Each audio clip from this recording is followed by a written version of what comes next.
एक बहुत अमीर आदमी ने रोड के किनारे एक भिखारी से पूछा, तुम भीख क्यों मांग रहे हो जबकि तुम तंदुरुस्त हो? भिखारी ने जवाब दिया, मेरे पास महीनों से कोई काम नहीं है। अगर आप मुझे कोई नौकरी दे तो मैं अभी से भीख मांगना छोड़ दूं। अमीर मुस्कुराया और कहा, मैं तुम्हें कोई नौकरी तो नहीं दे सकता, लेकिन मेरे पास इससे भी अच्छा कुछ है। क्यों नहीं तुम मेरे बिजनेस पार्टनर बन जाओ? भिखारी को उसके कहे पर यकीन नहीं हुआ। ये आप क्या कह रहे हैं? क्या ऐसा मुमकिन है? हाँ, मेरे पास एक चावल का प्लांट है। तुम चावल बाजार में सप्लाई करो और जो भी मुनाफा होगा उसे हम महीने के अंत में आपस में बांट लेंगे। भिखारी के आंखों से खुशी के आंसू निकल पड़े। आप मेरे लिए जन्नत के फरिश्ते बनकर आए हैं। मैं किस कदर आपका शुक्रिया अदा करूं? फिर अचानक वो चुप हुआ और कहा, हम मुनाफे को कैसे बांटेंगे? क्या मैं 20% और आप 80% लेंगे, या मैं 10% और आप 90% लेंगे?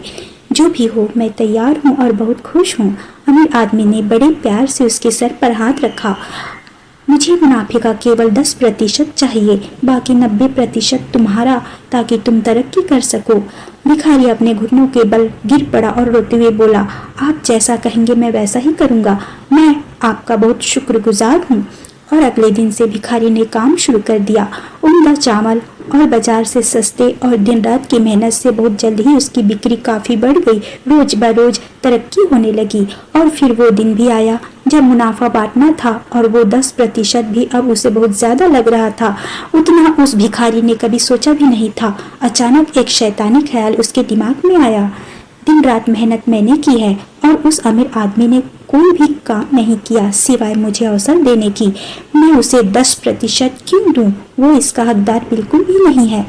और फिर वो अमीर आदमी अपने नियत समय पर मुनाफे में अपना हिस्सा 10% वसूलने आया और भिखारी ने जवाब दिया, अभी कुछ हिसाब बाकी है। मुझे यहाँ नुकसान हुआ है, लोगों से कर्ज की अदायगी बाकी है। ऐसे शक्लें बनाकर उस अमीर आदमी को हिस्सा देने को टालने लगा।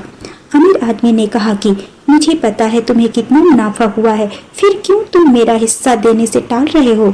उस भिखारी ने तुरंत जवाब दिया, तुम इस मुनाफे के हकदार नहीं हो क्योंकि सारी मेहनत मैंने की है।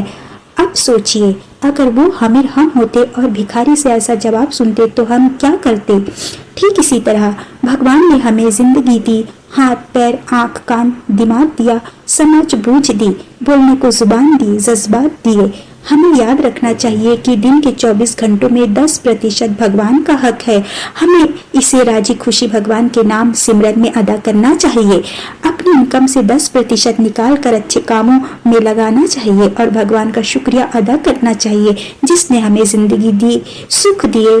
श्री कृष्ण का सिमरन करना चाहिए। जय जय श्री राधे कृष्णा जी।